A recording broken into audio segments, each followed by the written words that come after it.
Garden Gurus Live is brought to you by Garden Express and Troforte.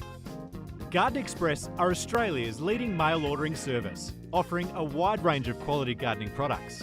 Each week on the Garden Gurus Live, the team at Garden Express will share a weekly offer. So make sure after today's show, you jump online and visit their website. Troforte is the leading supplier of controlled release fertilisers and micronutrients, and it's committed to delivering environmentally friendly solutions for your garden. Each week we'll be giving away a Troforte prize pack valued at $250. Simply follow, like and comment the weekly code word on Troforte's Facebook page.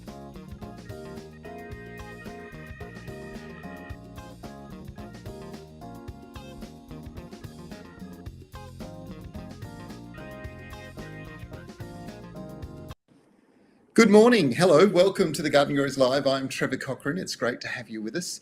We've got Shaylee in the controls again today with Way ably assisting her, and we are going to answer your garden questions over the next hour. There's some pretty good incentives coming along as well. First up, we've got that amazing $50 gift voucher to go shopping with Garden Express. That's 24/7. You can do it from the comfort of your armchair and it's delivered direct to your door. That's a pretty cool prize. That's for the best question. And then we've got that $250 Troforte prize pack. We do those every couple of weeks. And we will be giving you a code word a bit later in the show, and you'll need to go to their Facebook page and enter that. I'll tell you a little bit more about that a bit further on. Of course, it is all about answering your gardening questions, and that's the whole purpose of us being here, and hopefully of you joining us each week. We've got lots and lots of hellos coming in already. So, Deborah from Armidale, Margaret from South Australia, Jeannie, Monica, hello, good morning to you all. Thank you so much for joining us. It's great to have you with us. We, of course, every week also have something else that's pretty cool. Well, I think it's pretty cool, and that is that we always come up with some great little offer for you with our friends at Garden Express. They are a family company, and they are just multi-generational. I think it's 3 generations, maybe even 4 coming into it, and they live and breathe gardens. And of course, what makes them so different is the fact that you can shop them from wherever you are in Australia, from the comfort of your armchair. Every week there is something different, but in particular, this week we've got something super special. And joining us is my good mate, Rowan, wherever he is. He's somewhere around. Here he is. G'day, mate. How are you? How are you? Good morning. Tell me, I was in Victoria this week. I happened to spend a 24-hour period getting rained on Tuesday. You've had a lot of rain. Yeah, Monday was glorious. Then Tuesday was wet, and it's been a little bit wet since then, unfortunately. But no rain today, but still a little bit gloomy. I think it's supposed to get a little bit better over the weekend. Tell me, obviously Monday, bushfires in Gippsland, and this week, and I think yesterday and today, floods. Yep, that's it. So the farm's got a little bit of flooding, unfortunately. I don't know if we've showed vision of the farm before when it's been flooded. You've been out there, Trev, but yep. Obviously we go down a little bit into the river, and when that floods, the whole bottom paddocks get flooded. And unfortunately, we've had a bit of heavy rain, and we're a bit flooded down there. So hopefully, we haven't lost too much. Gee, understanding the damage that flooding does is something that not many people realise, but it really is quite a significant problem, particularly for organisations such as yourself. How does it affect bulbs? I mean, I understand those leafy crops that can wash away, but of course the saturation of the soil is not good, is it? No, too much water is not good for a bulb, obviously, and when they're sitting underwater for extended period of time, like they can be when the farm floods, unfortunately, bulbs rot, we just don't get the crops that we hope for. So the impact on that could be, in 12 months' time, or in the case of some bulbs that you're spending 4 years growing them to get to the point where you can actually sell them. Yeah. That there could end up being a shortage in the marketplace. Things like dahlias and hippeastrums. Absolutely, yeah. So unfortunately, when we lose crops like that, it's almost like we have to go right back to the beginning. Potentially import some more bulbs, plant them, go through the quarantine process, and get back to where we because as you know, Trevor, we won't sell a bulb under a certain size. We have a certain size that we need to get to before we put it out to market. We want to make sure that we're providing the best quality bulbs out to our customers. So sometimes that's up to a 4-year process before we get them back to a saleable size. So it can have a significant impact on us. Yeah, I just think it's worth talking about that sort of stuff occasionally, just to remind people that you guys really are farming. You suffer all of those problems that extreme weather can bring, and the other opposite to that, of course, is if it's extremely hot and dry. And one thing I did see across Melbourne was a lot of dead, dry grass around the suburbs. It has been dry there. This is obviously a big turnaround, and it's good for gardeners to get some good rain now. Yeah, it is. I mean, it is good, but it's one of those things that we can't control. So obviously, it's either hot or cold or just perfect. And then when we get a mixture of both, like we've had recently, we get plants, sprouting and growing quicker than perhaps that we had allowed for. But that's a perfect example with a few hippeastrums that we've got this week that will be on sale later on, that are starting to shoot, and we need to get them cleared and out the door before they grow too much. But the customers are going to get the savings on that. I think we've got some hippies 30% off later on today. Wow. 20% off. So it's a good time to jump on the site and just see what's out there. All of my hippies in my garden are just starting to take off. They're looking pretty impressive already. And of course, the first thing you tend to see is flower bulb spikes starting to emerge. So now's the time to be getting them. And of course, if you're getting them when they're actually shooting, you don't have to necessarily go sticking them into the garden or into a pot. You can always put them in one of those lovely glass vases and allow them to flower in that environment inside. Well, it's funny that you should say that. Excuse me for 1 minute. I just want to show people something. Excuse the size of this bulb, but this was one that I had in a glass vase, just testing to see how much moisture was going to stick in the bulb. So it was actually in the vase as we would ship it out. And over the last week, it's shot, and that's obviously been growing upside down in the vase. I opened it up to have a look, and you can see that it's just about to open up, which is amazing. So like you say, you can grow a hippeastrum bulb, one of the ones that we've done, in a vase, and you're going to get a flower, just a bit of water in a vase, and it's going to look amazing. Obviously, if I had have grown that the right way up, it would probably be twice that height. And probably just about to open, and you can get up to 4 flowers off that one spike. Wow. That's incredible, isn't it? It's one of those things, I suppose, where I've kind of looked at that over the years and thought to myself, what a wonderful way to bring, what are quite spectacular flowering bulbs inside. And of course, I think for me, it started with hyacinths, but hippeastrums are even more spectacular. So the guys, if people wanted to get those glass vases, they can get them from you as well? There are a couple online still. If you jump into the hippeastrum category on our website, I think that we've got some some red ones and some white ones available there at the moment. I can show you. It's going to come packaged like this. Oh yeah. So it's a beautiful gift as well. And that comes with a vase about that size that the bulb can sit in and grow.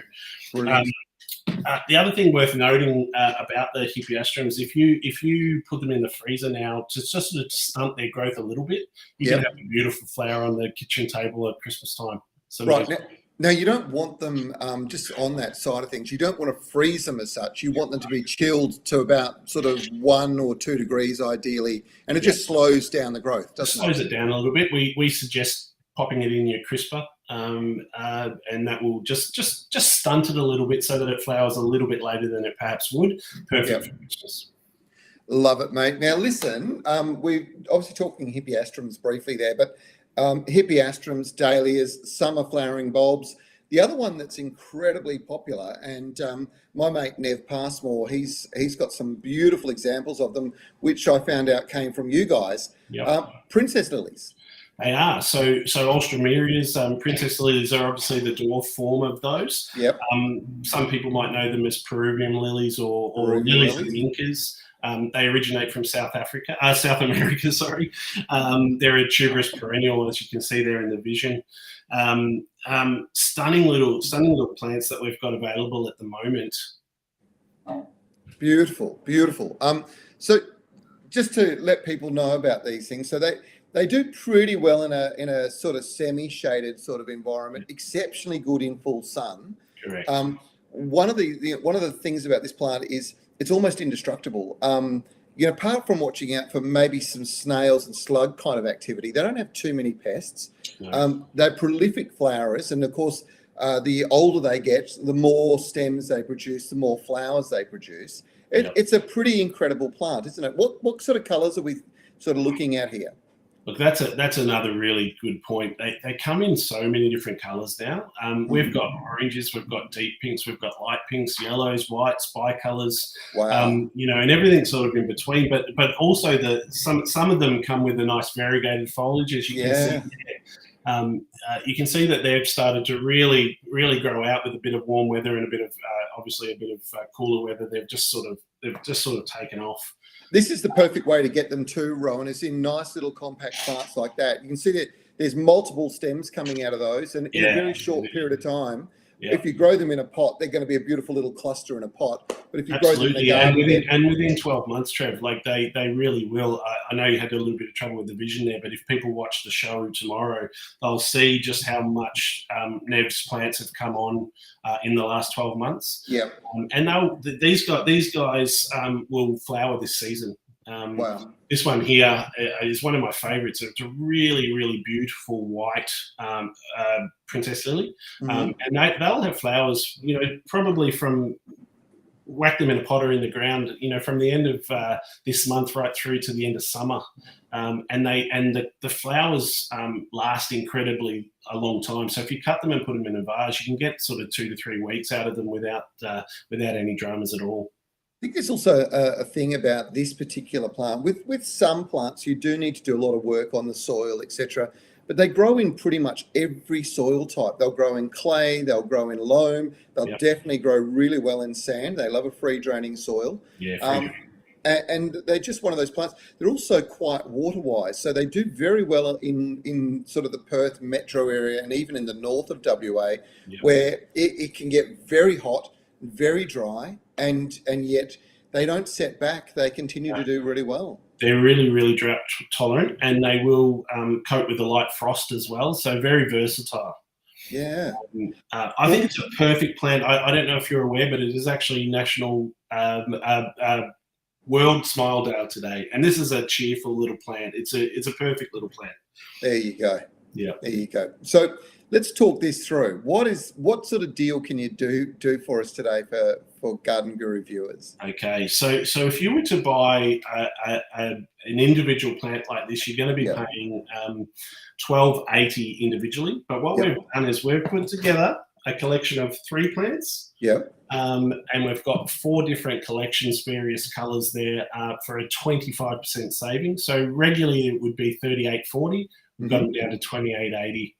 Delivered directly to your door. So it's a good one to get your hands on.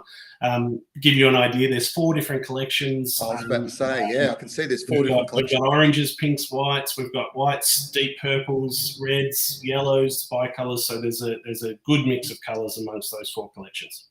Right, and these are the highly sought after varieties too. That are, I suppose that's that thing that you guys do so well, and that's always selecting the superior genetics, so people actually do get the really good varieties that perform in their home garden. So these are all named varieties, PBR varieties. So they're the best you can get.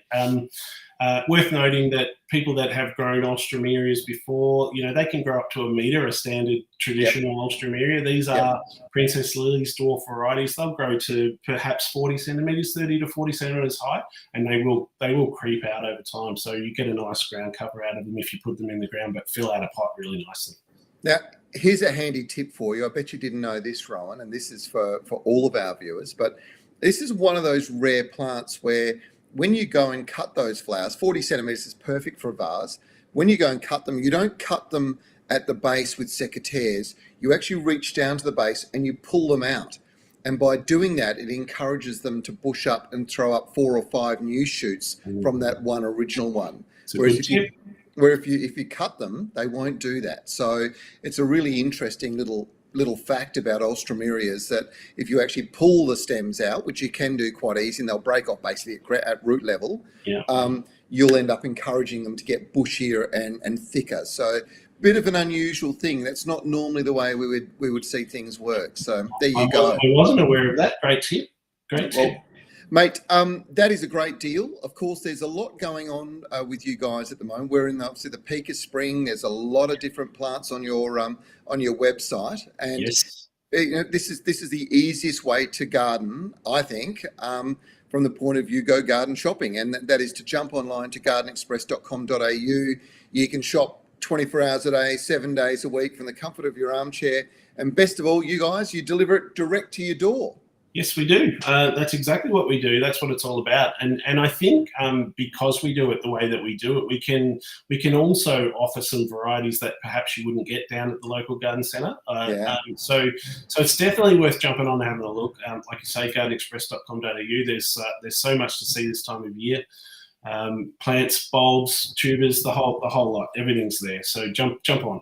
I'm actually going to do it after the show because I want to get some of those Boophones. They are just that's just a crazy plant, that one, and had so much interest. So many people have said it. I've never seen anything that looks quite like that.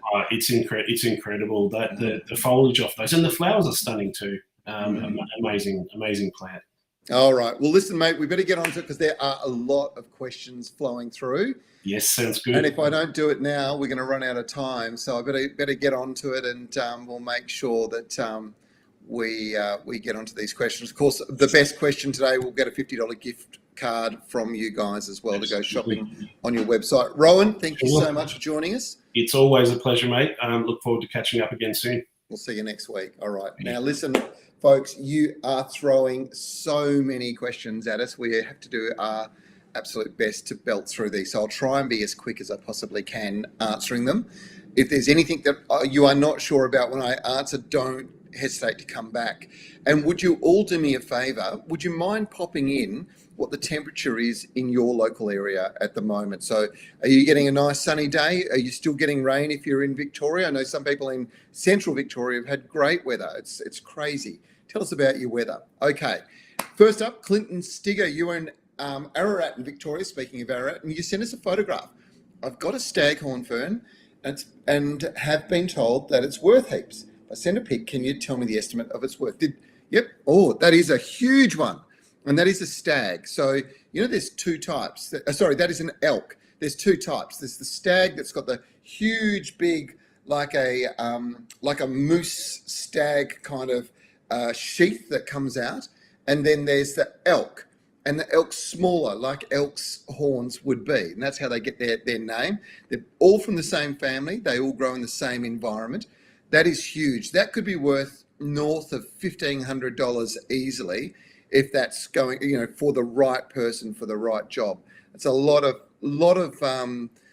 years of growth to get to be that big, Clinton. So that's pretty huge. Hannah Caldwell, you're in Southeast Victoria. Again, some photos. I want to know if it's possible to make my Eureka lemon tree into a smaller, bushier tree. Let's have a look. And it absolutely is. Now, interestingly enough, if you're growing them in pots, it's going to contain the size of the plant anyway. But pruning on a regular basis is the key. And it's kind of like bonsaiing. It's no different to that. So the answer is yes. One thing that you need to keep in mind is don't overfeed them if they're going to be in that situation. So controlled release fertilizer, and there is one from Trevor, so you can get that controlled release. It's going to feed over 3 or 4 months. It's quite interesting. Thank you for giving us the update. Down under Fuller, it gave us 27 degrees. I'm not quite sure where you are. Perth is a beautiful 24 degrees today. New South Wales, Vincentia, you sent us through 16 degrees. It's a bit cool. Tassie, Ebony, thank you very much. 12 degrees. You really do help me a lot with the weather forecasting. Thank you very much for that. Let's go and move through some of these questions. Jeffrey Jane, Donald, Victoria, can you tell me why my blueberries have brown spots on the leaves? Interestingly enough, blueberries can get what we call Pseudomonas. It's a disease, a bacterial disease that actually occurs through water, and generally you'll get the spots on the leaves if the water has been put on the foliage at night. Hopefully that makes kind of sense. So wet leaves at night is not good, particularly for roses. You're going to see black spot emerge there. That's a fungal disease, but Pseudomonas is a bacterial disease. You will notice it in cooler climates. If you're trying to grow tomatoes at the moment, water on foliage at night in cool conditions on tomatoes is almost catastrophic. So you will see this black speck all over, and it's a very similar thing. So quite interesting.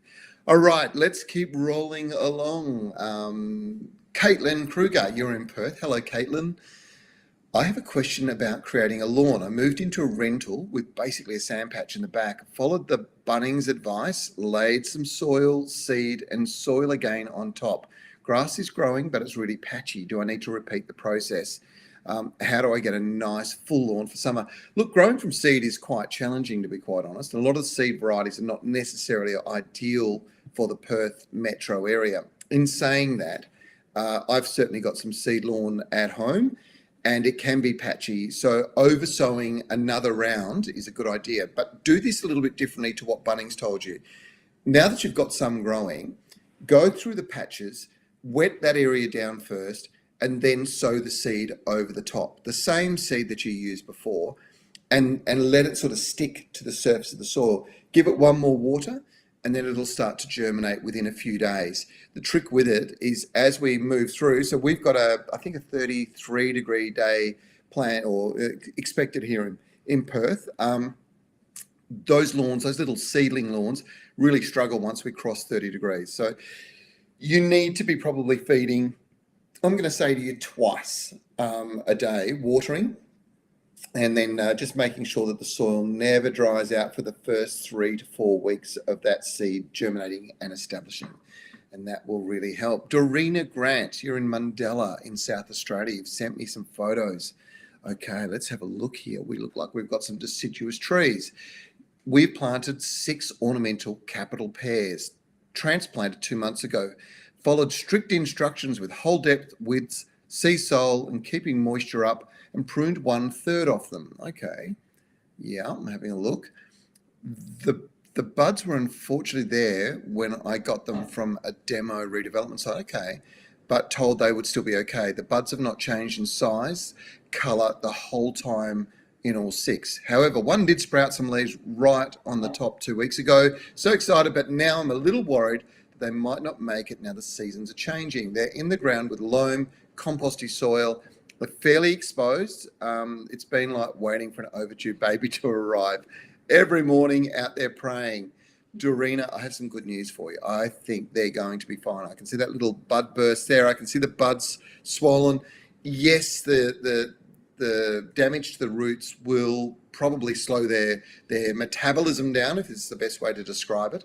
But right at the moment, wherever those roots were damaged, they will be sending out little white roots. They'll be recovering and starting to spread through the soil.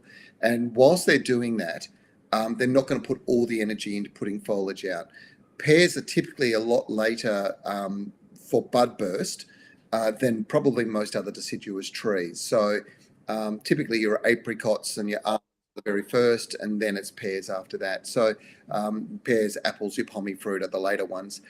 I don't think there's any problem here at all. I think you've done exactly the right thing. I don't think you could have done any more than you have. And my bet is, looking at them, they look fine to me. I think you're going to get 100% strike rate. So well done. Good job.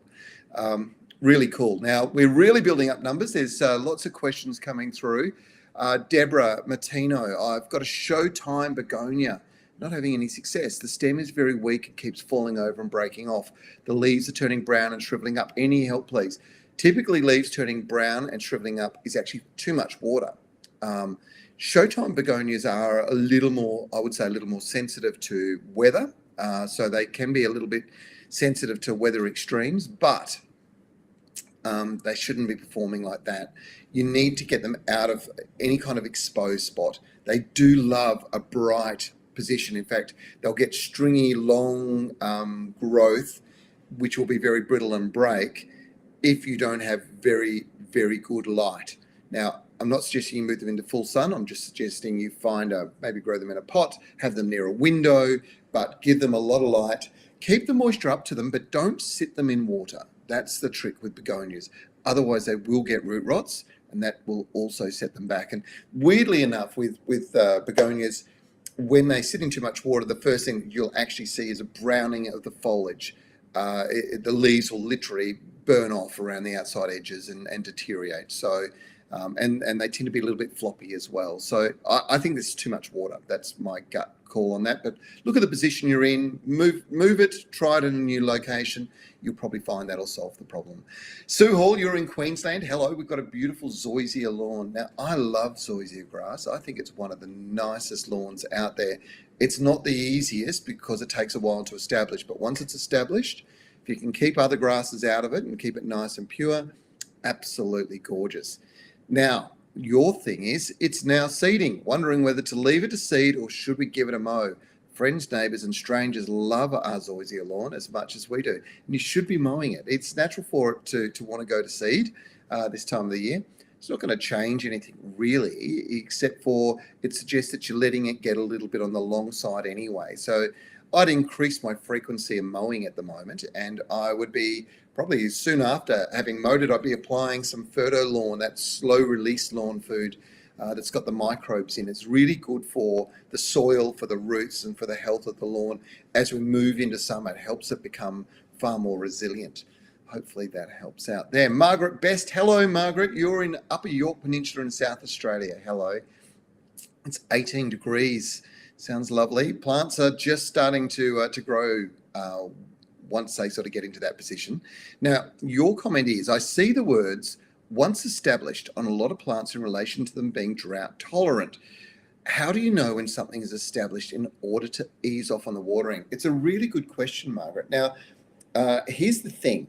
This is the interesting thing with most plants is typically if you put a tree in the ground, if you put something that's going to be a particularly woody shrub into the ground, you want to give it at least 2 years before you start to think of it actually being established, and probably 3 years, because it's going to take that long for the root system to really get itself out. And that's what they're referring to. It's all about the root system. So as long as the soil's healthy, as long as the soil's moist, let it grow. Encourage it to do that.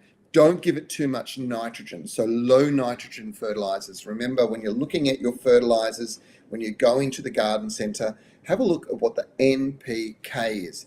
If the N is above 12, you're going to get lots of growth, which is fine if you're growing things that you want the foliage on. But if you want to get flower or you want to encourage root growth, you want to see a higher P and definitely a higher K. So hopefully that little bit of advice will help you. Wendy Fox, hello. You are in North Brizzy in Morayfield. I believe it is 24 degrees there today. Thank you for that update. What is the best fertiliser for Sir Walter lawn, please? Now, interestingly enough, Sir Walter is like most warm season grass, so it's a buffalo lawn. And it really does well when it's given a controlled release fertilizer. But I've seen people feed it with things like chicken manure and literally put chicken manure over the top, scrape it over the top as a once-off, I suppose, soil improver and get quite remarkable results. So controlled release fertilizer, Ferto Lawn, I just talked about it. If you need to improve your organic matter, your carbon content in the soil, which, you know, if you're in a sandy soil, you definitely do, then maybe this might be the time to do a little top dressing with chicken manure. Understanding if you put too much on, you might bring in flies. If you do not have it well composted down when you get your hands on it, you might stink the neighbours out and not be popular with the rest of the family. So just be careful with that. It is a bit of is a bit of a catch-22. Albert Intan, hello, you're in East Cannington over here in WA. You sent me some photos, which is brilliant. How to fix these yellowish young leaves from this Caracara orange. The tree looks healthy. It's got some flowers. You've fed it with power feed, citrus fertiliser, topped up with power feed, liquid feed every 2 weeks. But it seems the condition does not change much. Now, this is a really interesting one because often when we're talking about yellowing of foliage in citrus, it'll be dark veins. You see those dark green veins and the leaf's gone yellow in between. Now, that's a clear sign of nitrogen deficiency. This is actually a clear sign of magnesium deficiency. If your citrus are looking like this, here's a little trick for you. You don't need to go and buy a fertiliser. Just pull the Epsom salts out. If you've got Epsom salts at home somewhere, pull them out. You will want to put in 60 grams, which is a handful of it, into a watering can. You get the hose, you stir it up like crazy so it's completely dissolved. And when it's fully dissolved, you water it over the foliage of the plant. So you don't water it at the roots, it's over the foliage. And the tree will absorb the magnesium sulfate in that into the leaves, and it'll give you a beautiful dark green foliage. It's quite remarkable. But remember, citrus are gross feeders. They need regular food. This is a mineral shortage, so it's suggesting that you need to be using a more all-round fertilizer. Now, power feed citrus fertilizer, power feed liquid, absolutely fantastic, but you need to make sure that you want a control release sitting in there, something that's granular, something that's going to put goodness back to the soil. I did this story on the Garden Gurus. Don't know whether you saw it, but I've got a couple of dwarf limes and lemons at home. And one of them this year, in fact, both of them this year, have probably produced north of 120 fruit each. Now, they're only 1.5 meters tall by about 1 metre or so wide, or 1.5 meters wide maybe. So it's not a very, well, I suppose, no, what I'm really trying to say to you is it's an overly productive tree. It's taking so much goodness out of the soil. Now, interestingly, they're growing in raised garden beds, so there's not a lot of soil in those beds.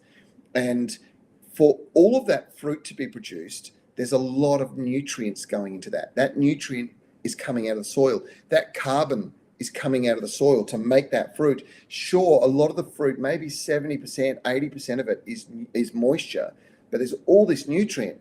Now, when you multiply that by 120, and then you look at the ground and you go, if I don't put that back into the soil, I'm with all the minerals, all the nutrients, because plants use at least 60 micro and macronutrients. If they're not all going back into the soil, they don't just magically reoccur. They don't just magically pop up inside the soil again. Throwing compost on is not going to reinvigorate that amount of energy that's been taken out of the ground. And that's the problem with citrus, is they use so much. So you have to replace it. And that's why you need to use a specialized citrus fertilizer. So that Troforte for citrus, I think it's citrus roses and fruit. No, citrus and fruit. Really good product because it's got 60 micro and macronutrients in it. Exactly all the nutrients that those plants are taking out of the soil. And you do have to be quite generous when you're applying it. So don't hold back. I think they're recommending 60 grams per square meter or something in around there. But honestly, in my situation, I'm using 100 grams per square meter and I'm applying every 3 months. So there's 4 applications a year. I'm using a lot, but that's because the trees are giving me a lot. And if I don't give it back to the tree, guess what's going to happen? I'm not going to get the fruit. That's my little fertilizer rant. I do go on about fertilizers a lot, and it's really important that you're feeding your plants. And plants are like us. They eat small amounts every day, and they need a complex diet. So here's the thing with it. If you are putting that back into the soil, it's going into the fruit, and you are actually consuming that. The goodness is coming from the soil, through the plant, ending up with you. And that's a really important thing. So make sure that you're feeding your plants. All right, I won't rant too much.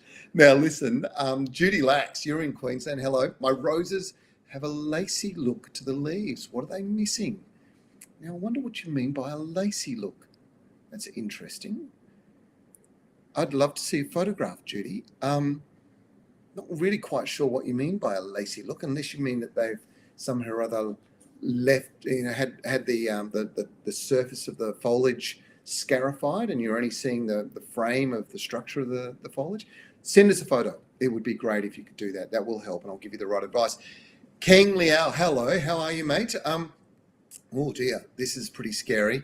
Not everybody in the country suffers from gall wasp, but we have, and particularly West Australia was isolated for so long.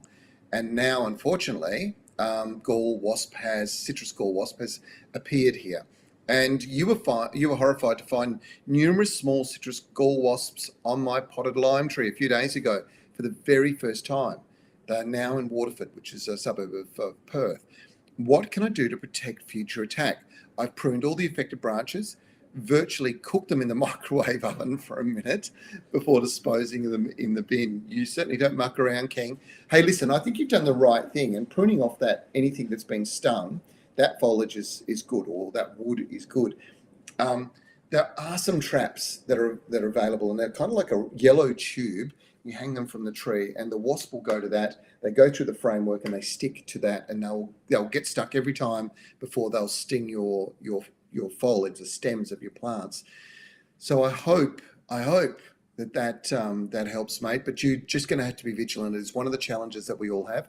One of the things that I do recommend, but not today because it's over 30 degrees, is applying white oil, eco oil, one of those oil-based products over the foliage. And the reason I recommend that is because you've also got citrus leaf miner, which is a moth. The wasp and the moth, when you look at them under a microscope, you'll see their legs and the bottom of their bodies actually have this fine hair all over them. Now, when that hair comes in contact with the oil, it makes them heavier and it absorbs on them. And they know not to go near it. So as soon as they have that experience once, they won't hang around that tree. So, an application once a week for 3 or 4 weeks will probably break the breeding cycle. So it's worthwhile thinking about. I'm spending a bit of extra time this morning. I hope you don't mind explaining the background behind some of these things so you understand why we recommend what we do, and it's because of what we know about these particular pests. All right, let's keep rolling along. We're coming from all over the country. There's great feedback coming through. Thank you very much.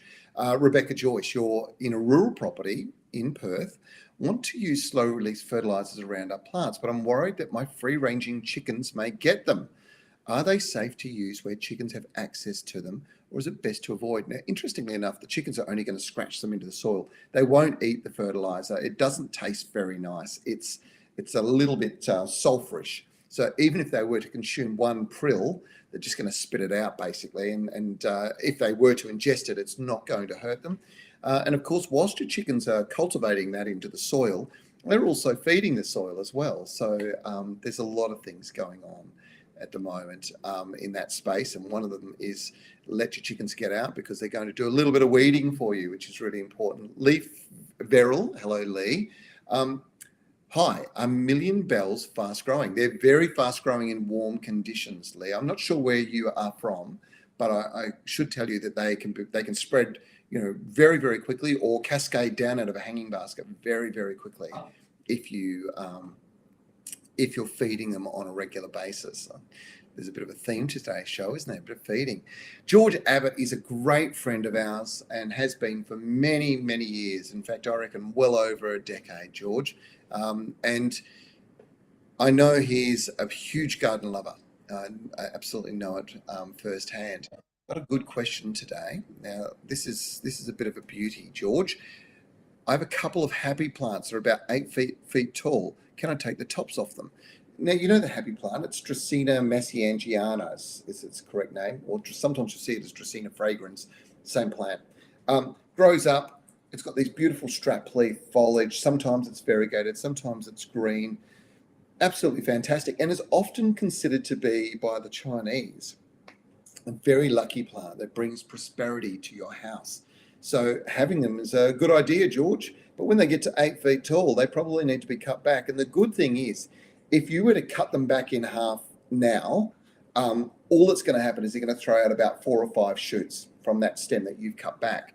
And whilst it might take a few months, it's probably going to be February before they've really developed out, you're going to end up with these lovely multiple heads, so a little bit like a mop top on top of that long cane. Now, the bit that you cut off is also a bit of a bonus, because you can cut the top bit, strip some of the foliage away, cut the top bit and pop that straight into some potting mix. You don't need to put it into special seed raising soil or anything else. Straight into potting mix, and that will be an instant plant. It'll literally drop roots out of the bottom of that, which is quite remarkable. Now, don't stop yet. Just listen to this. Now, below that, you're still going to have about 3 foot or so of wood. Now, you can do one or two things. You can get yourself a tray of propagation media, and you can cut them into lengths about that long. So they might be around that fat and about that long, and you cut them as many as you want. And then you lay them half in the soil, so half in the propagation media and half out. So it'll literally be like a little round half log coming out the top of the soil. And you lay them all in these trays, and every single one of them will turn into a new plant. And 3 foot long by, let's say, 100 mils. So you're probably talking another 30 happy plants. And whilst you might not need that many, you might want to share them with some friends. What a great question, George. I love it. I reckon that's going to be my question of the day, but we'll see, because there's a lot coming through. Ryan Katugno, I hope I got that right. Sorry, Ryan. Long-time listener and finally watching live. Thank you very much. We really appreciate you coming on and joining us on the show. Liz Mendrugal. Gee whiz, I am struggling here with your names. I do apologise. You can call me Trevor Cochrane if you want. It doesn't matter. Liz, I am pollinating my passion fruit, but I can't see any little fruit forming. Interestingly enough, passion fruit are just starting generally across the country to produce lots of flowers. And a lot of people are looking at those flowers going, but I'm not seeing anything set just yet. Now, this all gets down to humidity and dryness. So it needs to be actually a relatively high humidity when they're in flower. Now, if you've got high humidity, pollination's not an issue. The bees and the flies will do their thing with it, but humidity is the key. So instead of worrying about hand pollinating, grab the hose out and maybe 2 or 3 times a day, just give it a bit of a water over the foliage. Just a brief squirt. It doesn't have to be a lot, and you certainly don't want to saturate the ground. But what you do want to do is get some moisture in and around that foliage. I promise you, they'll set fruit, and you'll be blown away by just how many. It's an old trick I got taught years and years ago by a passion fruit grower, and I've used it every time in my garden when I felt that I wasn't getting the fruit set, and it works every single time. Okay, speaking of good questions, Karen Macaulay Tussler. This is a ripper. You're in Cloverdale, so you're here in WA. You've asked the question, can you use systemic insecticides on natives? My grevillea's new growth dies off and it forms a sort of a lump with white stuff in the centre. I've already lost 2 mature ones and number 3 is suffering. Tried pyrethrum spray and white oil over time. Nothing seems to help.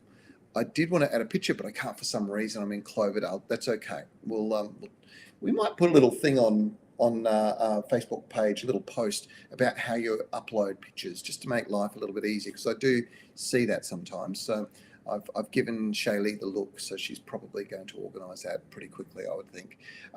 Okay, so just let's go back to your grevilleas for a second. The first question is, can you use systemic insecticides on natives? The answer is absolutely yes, you can.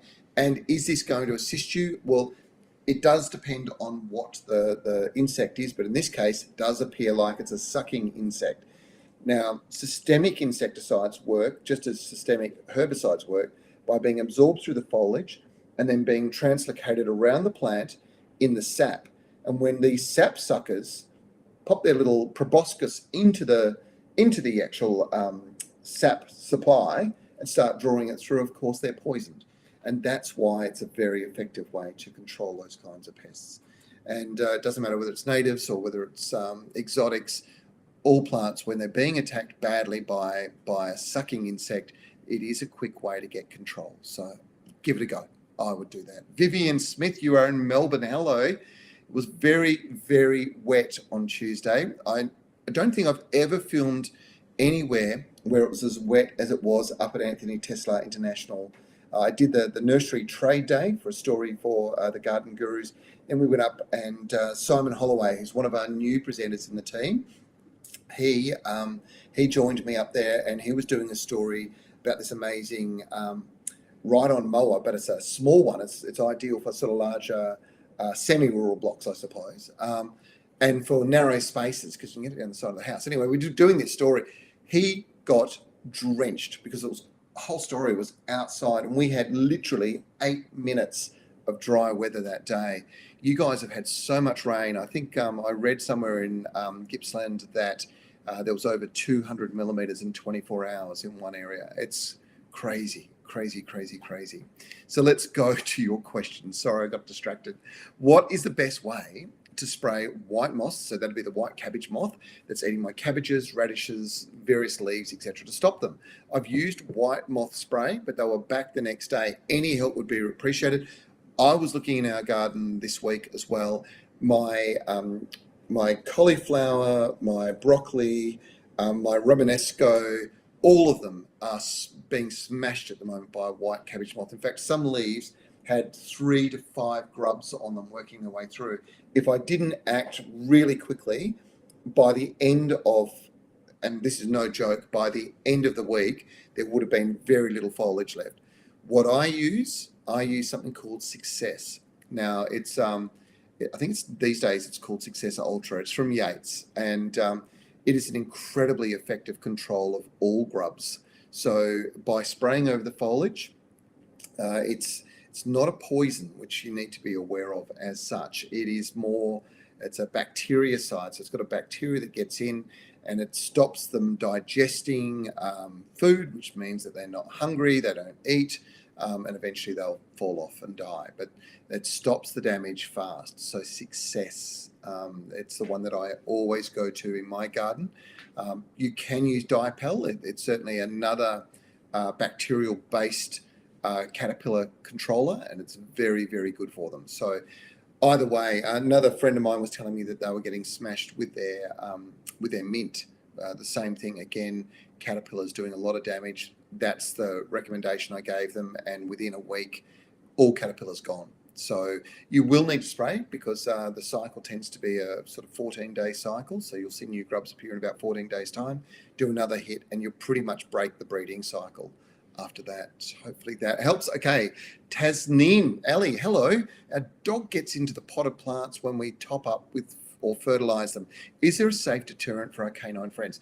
Okay, 2 things. One is if your dog's going for the fertilizer, you're using something that's got an organic base.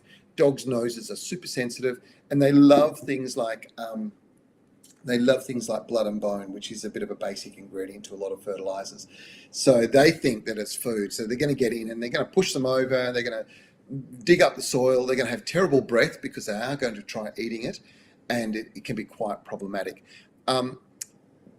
The first thing you need to do is you need to go to a controlled release fertilizer. I talk about it all the time, but that Troforte really is amazing because it is the combination of microbes and a complex mineral nutrient diet.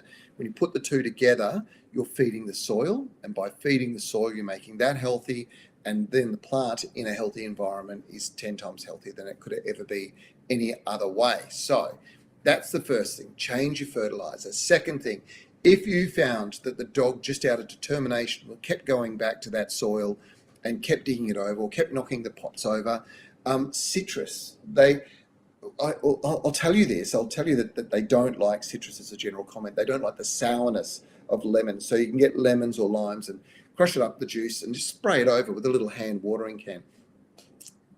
Don't do it all the time because they get used to it. So my dog, Charlie, now goes to the lemon tree and steals a lemon because he loves me throwing a ball around for him, and we've run out of balls. So now he's stealing the lemons, and I have to throw the lemons. But good thing is he obviously is now adapted to the citrus, the sourness of the citrus. But the good thing, I suppose, is that it's a nice healthy thing for him to be chewing on, if that's a good thing. Hopefully that helps anyway. Now, Shaylee. Now, Shaylee's got a problem with her garden. Let's have a look. Earwigs demolishing a parsley. How do you get rid of them naturally? It's a really good question, actually. There is a product called David Gray's Cricket and Grasshopper Killer. It's a bran bait.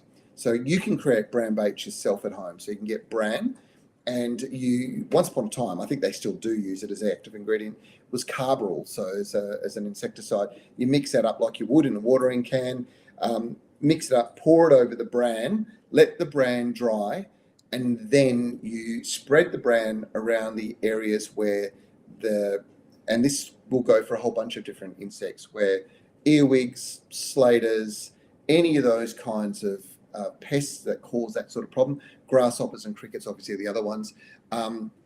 Millipedes can be a big issue for some people, and centipedes. This is a way to control those kinds of insects. They will go to the bran, they'll eat it, and the carbaryl will take them out. So there you go, Shaylee.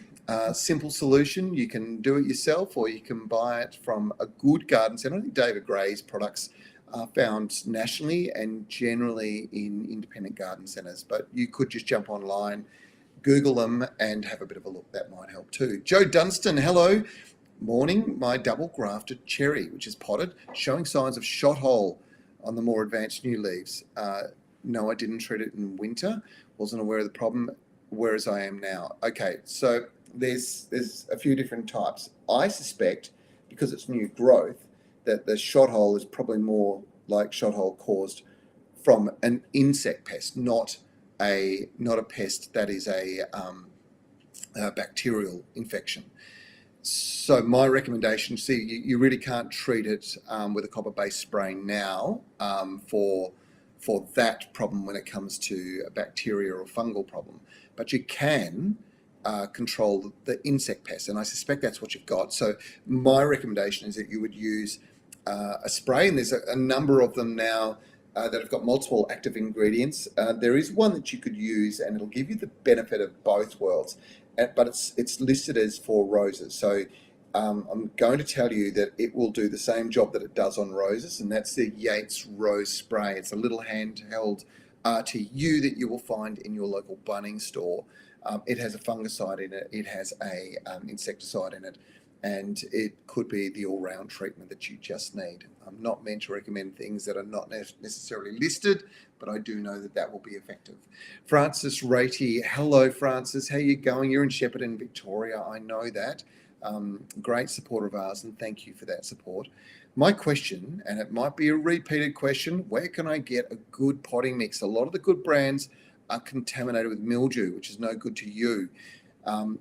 Thank you. Now, Francis, that's a very good point. And recently, I have been doing a lot of potting at home, a lot of potting. And you'll see the benefits of this, or the outcomes of this in future episodes of the Garden Gurus. I only use the best potting mix. If you are getting potting mix that's got a white, what you think is mold growing through it or mildew growing through it, you don't have to worry. That's not really, it's not really a problem fungus, albeit there are some issues, and I'll explain what I mean by that. What you're seeing is the mycelium of the fungus growing through the soil. It's eating the organic matter in the soil. Generally, mixes that are not properly matured can be a bit like that, and potting mixes, there's been so much demand for potting mix that raw materials and the composting processes have not been as long as they should be for a lot of brands out there. But there are brands like Osmocote, which is the one that I always rely on, and I prefer the blue bag, so the professional mix. There's an orange bag as well, but it's just my preference. But what they do is they compost for 16 weeks. That's what their commitment is, to make sure that they have these things properly composted. They put all additional ingredients in there, wetting agents and controlled release fertilizers and all sorts of things. But the bit that's really important, I suppose, is making sure that it's been properly composted. The mildew, I mentioned, it's not mildew. If you had mildew, it would be a really big problem. It generally, mycelium growing through it, you'll see it's because the soil mix has actually been in the bag for a long period of time, and the moisture in the mix has dried, and it's growing through, it's literally taking the moisture out actually as it grows. So you'll see the mix is quite dry. Now, that's where there's a problem, and you have to be careful. You don't want to be in a situation where you're inhaling fungal spores of any sort. So you've got to be a little bit careful in that space. That's all I'm going to say. That might be where the dust mask comes in, but your mix, when you buy it, it should be moist. That's really the key. Now, we've got we've got 5 minutes to go, and there's a lot of you online with us at the moment. So I'm going to fly through some questions. I think we might run 5 minutes over. So we'll give you an extra 5 minutes today. So let's go through this and have a bit of a look. Diane Smith, hello, we'll join you. I found bronze orange bug on my lemon trees. I have been doing a daily check and managing to knock them to the ground where you squash them. Is there a homemade spray that I can use to spray the trees? Interestingly, the bronze orange bug and the crusader bug, they can actually be quite problematic on the new growth. That's where they can do quite a bit of damage.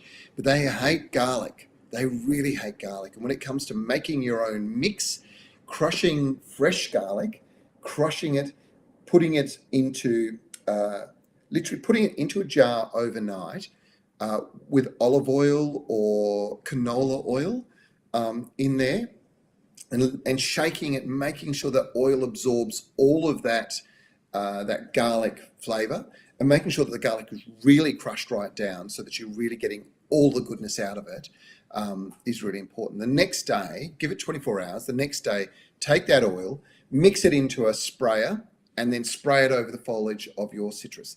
It will keep so many of the bugs away, including these beetles that don't like it. Typically I always joke that garlic's good for the vampires of the gardens, the ones that suck. So, things like aphids, they don't like it at all. It's too pungent. Bless you. It's too pungent, and it's one of those things where they'll stay away for a period of time, as long as you don't get rain, which washes it off. But by putting it into the oil, mixing the oil in, spraying it over the foliage, you should get a very good protection of your citrus. That was a bit of a long-winded answer, sorry. Tracy Gatz from Sydney, hello. Just wondered when to propagate viburnum plants. I lost a couple of hedges. Note that the viburnum I got from Bunnings looks darker, slightly different. I've got viburnum hedges growing, but a couple died during the heat wave back in 2019. Yeah, well, now's the time to be growing them. So taking cuttings of viburnums right now is a good idea. If you go into your local Bunnings store, have a look in there. They've got like a little section, one of their shelving sections. It's got these Mr. Fothergill's propagation kits. So you get the kit, but it also has like a little heat tray. Now, if you take your viburnum cuttings, you pop them in the potting mix in a tray and put them on the heat tray, it's the key to success, to be quite honest. Because what will happen is the warmth encourages the roots to grow out the base. They're callousing, and then little white roots to develop very, very quickly. And within probably 12 weeks, you're going to be in a situation where you don't have to worry about planting new plants, because you will have lots of little ones coming through that you can spread through that area, and it will fix the problem. And you're right, there's a bit of variation in the different varieties that are available out there. And if you don't get the same one, never quite looks the same. So growing your own, what a good way to go. Darren Spall, you're in Eaglebury in Queensland. What can you use on Bindi on your lawn that is safe for dogs? Right, that's a very, very good question. Really, the trick is to use a weed and feed. I don't think there's any other way really to control Bindi. You do need to use one of those active ingredients that takes those broader leaf weeds out. The trick with them is that you need to make sure you apply them ideally in the morning on a dry day, and you let it set through the day, and then you keep your dog off the lawn the whole day, the whole night. The next morning, 24 hours later, you can turn your sprinklers on that lawn. You can just go and wash over the top of the lawn. It'll wash any excess residue off, and then your dog will be fine. The dog's not going to chew on the grass or anything else, so it's not really going to be of any concern, I think. So it's probably the only solution is a Bindi spray. The best solution for you is to keep the dog away. Now, I think there's a lot of dog questions out there at times, and I must catch up with my friend, our resident vet here at Gurus, Lydia. I haven't spent any time with her this spring, but what she knows about dogs is well worth knowing, because there's lots of little tricks and things that you need to be aware of. I've done stories with her in the past, and every single one I learned something new. Aaron George, you are, I'm not sure where you are, it doesn't say, but you've got a big question, so let's run through it. I figured out my 2.5-year mystery. Planted purple fountains along the front of our property where there is a footpath, and they've been struggling away for 2.5 years. Everything is perfect for them except for, and I have been perfecting their conditions for 2.5 years. Okay, with no luck. I was baffled. Now I figured it out. Here we go. All the dogs wee on them.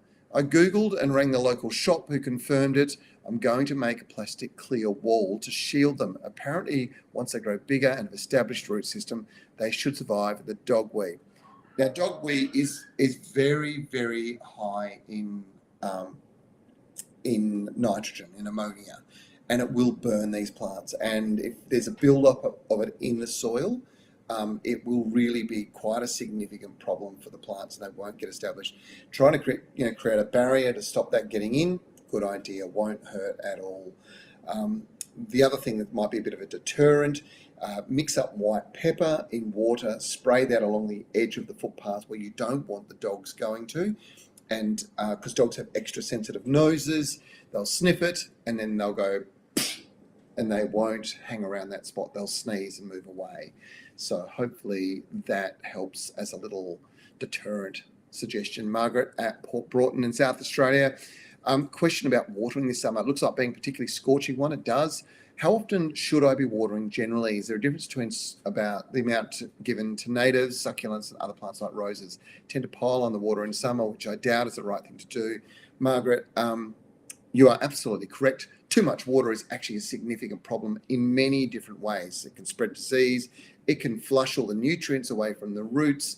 It can make plants shallow rooted, which means they're more susceptible to extreme weather conditions. What you are far better to do, the best watering strategy for general plants, and I'll explain myself in a second, is 2 drinks a week, 2 deep waterings a week.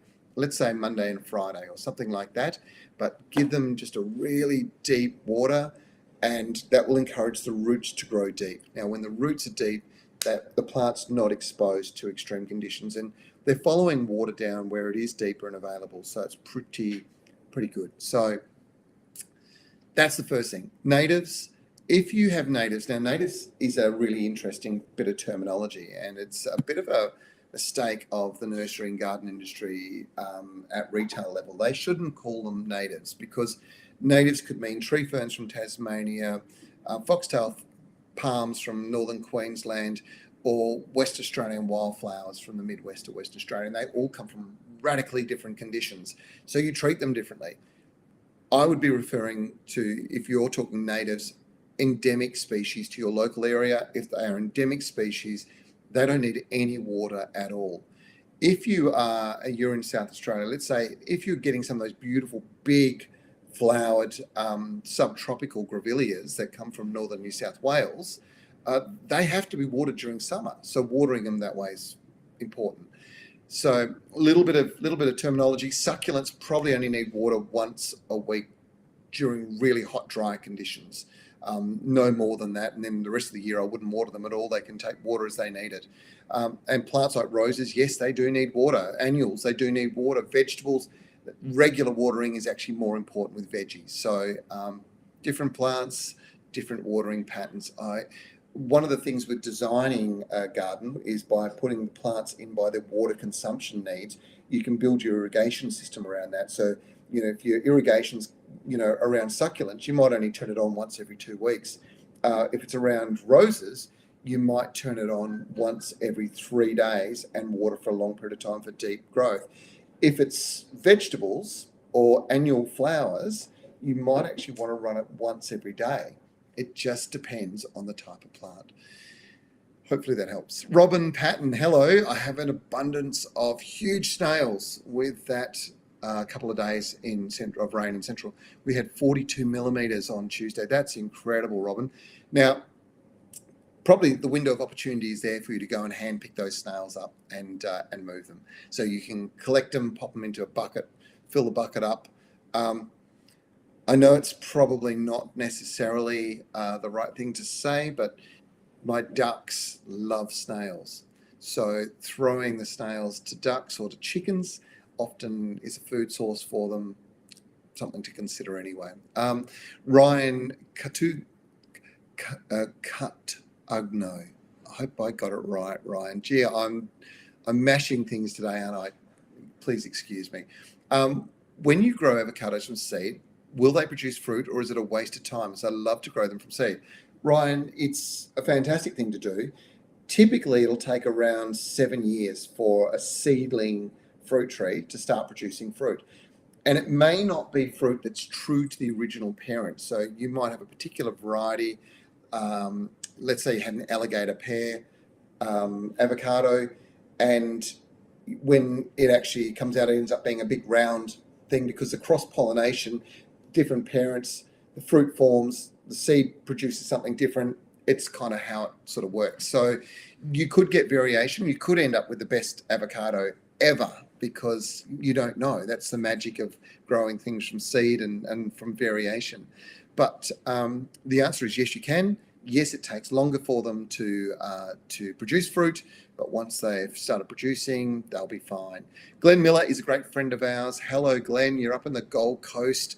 I know you asked a question. I'm pretty sure it was last week. And I think it was a weed and feed question. I've got to think about that because I was thinking I need to answer that for you, but let me think about that. Anyway, the question you've asked today, garlic spray you mentioned for crusader bugs, etc. Do you add water to the olive oil and garlic for spraying? Absolutely. So if I didn't say that, and thank you for asking for the clarity on that, the trick is you get all the garlic scent infused into the oil, then you take the oil and you use that in the spray can. So you shake it up so it's really mixed in well, and then you spray it evenly over the foliage. And what happens is when the oil actually hits the foliage, it basically spreads and it covers.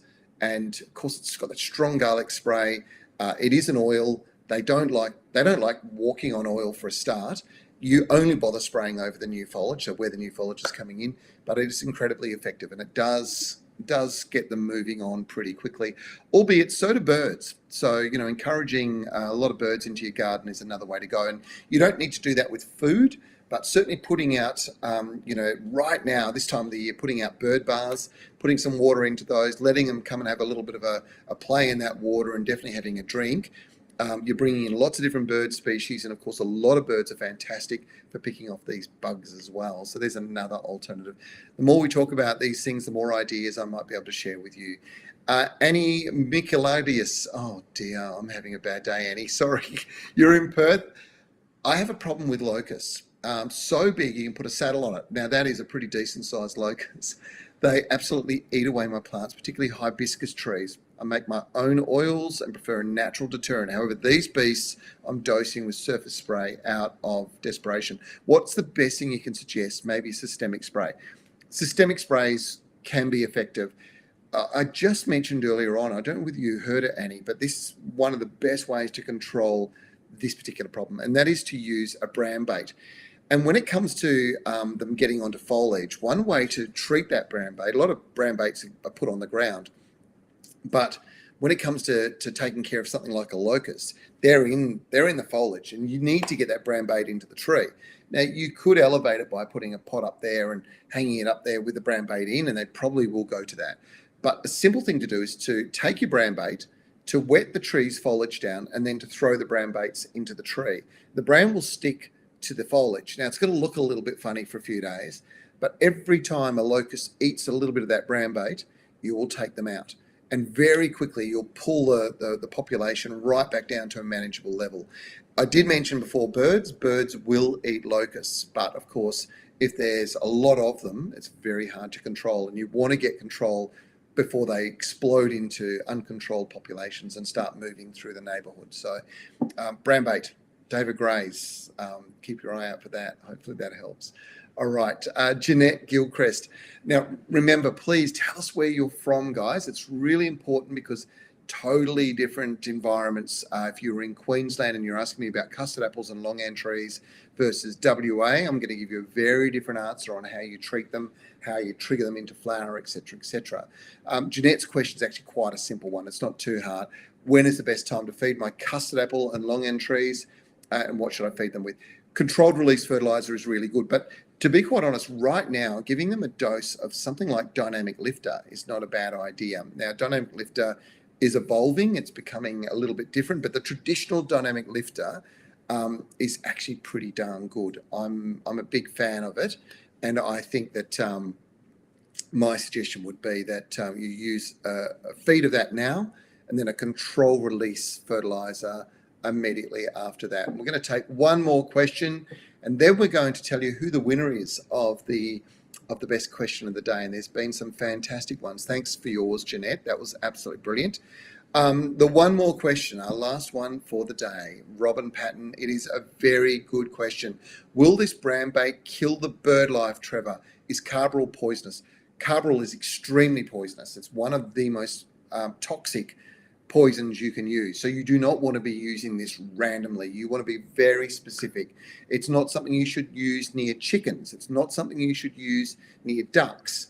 But if you are very specific where you're using it, so not randomly just throwing it, you will take control of these pests quite quickly.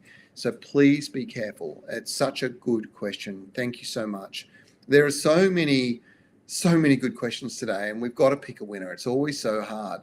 But the one that I really loved is this idea of when you are successful growing plants at home, but they start to get a little bit out of control, ways that you can bring them back, keep them looking fantastic, and then make new plants from it. That means that you can share those new plants with friends, or you can just fill your world full of plants. So George Abbott, you are our winner today, mate. Well done. That's a great question. Thank you for joining us.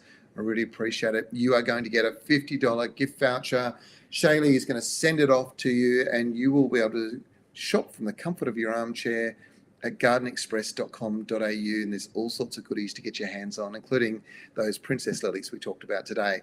Now, if you're wondering what the Troforte password is, here's what you've got to do. You've got to take this password, go to Troforte's Facebook page, like it, share it with your friends, and then type in pollinate. That is the password for, there you go, pollinate. And that is very appropriate for this time of the year because there's a lot of pollination going on out there in those gardens of ours. How was today's show? I hope you enjoyed it. Last week we were a little controversial. I wore a t-shirt. Some people got very upset about it. They weren't actually with us during the show, which was interesting. We seem to have got bombarded afterwards. We're not a political organisation. Christine Rankin, we do not want to push anything except for encouraging everybody to debate this and talk about it, because at the end of it, it brings us all together. Sorry about that if I offended anybody. Now, we are back next week. We've got another great live show. Remember, if there's anything from today's show that you want to know more about, all you have to do is simply visit our website. You can rewatch this on our Facebook page or visit our website. It's a great resource. There's all sorts of stuff, videos, fact sheets, links to some of the products that I talk about and so on. You can sort of connect that way. I hope that helps. We do have the Garden Gurus, of course, tomorrow on Channel 9. It is 4:30 p.m. I think it's on the main channel right across the country this week, because I think just about all of the football's gone. Thank goodness for another year. And of course, there's some really, really good stories this spring. There's been some quite inspirational new plants coming our way, and we're sharing all of that sort of stuff. There's some really good solutions to problems that are occurring commonly right at this moment. I hope that you are able to join us on Channel 9. Now, that's pretty much it for this week's show. Big thanks to Shaylee again. She's now 22 and 1 week and a couple of days old. So, yeah, we're a week down the road from her birthday. I've got no idea with Way how old he is. He's one of those guys. He's what, 21? No, 25. He's 25. You'd never know. We'll be looking forward to his birthday to celebrate. I'll bring him some roses as well.